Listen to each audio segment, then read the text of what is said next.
What is up, everybody? T-Off Sports here from Win Daily Sports, and I will be taking you through my course breakdown for this week's Players Championship. We have TPC Sawgrass, 7,189 yards, par 72, technically Bermuda greens, but it's overseeded rye. Think of your bent POA mixtures in that regard. Last 5 winners of the tournament have been Cameron Smith, 13 under, Justin Thomas, 14 under, Rory McIlroy, 16 under, Webb Simpson, 18 under, and Siwoo Kim, 10 under. If we go back an extra year, we land on my boy Jason Day capturing the title. But TPC Sawgrass has always been a challenging course to handicap.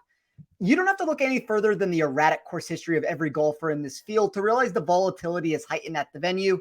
Nevertheless, the move from May to March a few years ago has provided more predictability since the facility was always best suited to be played in colder weather conditions.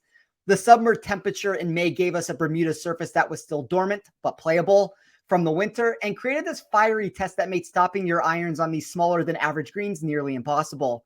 The lightning quick surface we have become accustomed to over the years will still be in play, but more of where I am going with this is that the Bermuda grass gets overseeded on all parts of the course, creating much softer landing areas that should allow shot shaping and control with your irons from anywhere on the track.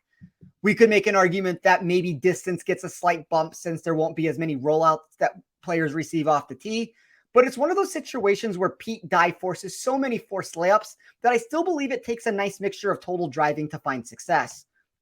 Strokes gained around the green will still be amplified because of the smaller putting surfaces, but it's hard to weigh properly since shaved runoff areas allow multiple options to be considered when attempting to get up and down.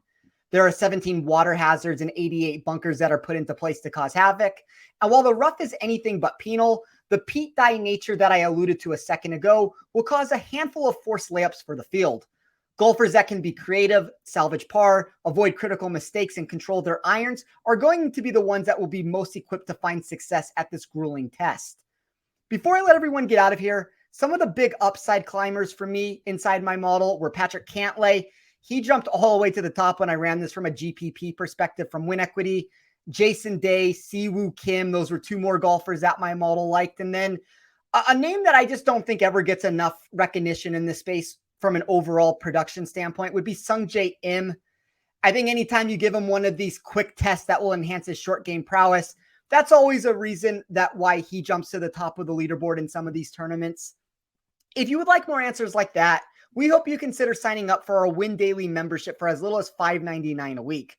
The entire team is in there to help make informative decisions, and you can always tune into our PGA DraftCast show every Tuesday at 6 Pacific Time, 9 Eastern, if you want to take part in the most interactive golf podcast in the space with David Bieleski, Sia Nejad, Joel Schreck, and myself. As always, I appreciate everyone tuning in today as I quickly went over some of my thoughts for this week's Players Championship, and I will see you guys back here next week to tackle the Valspar Championship.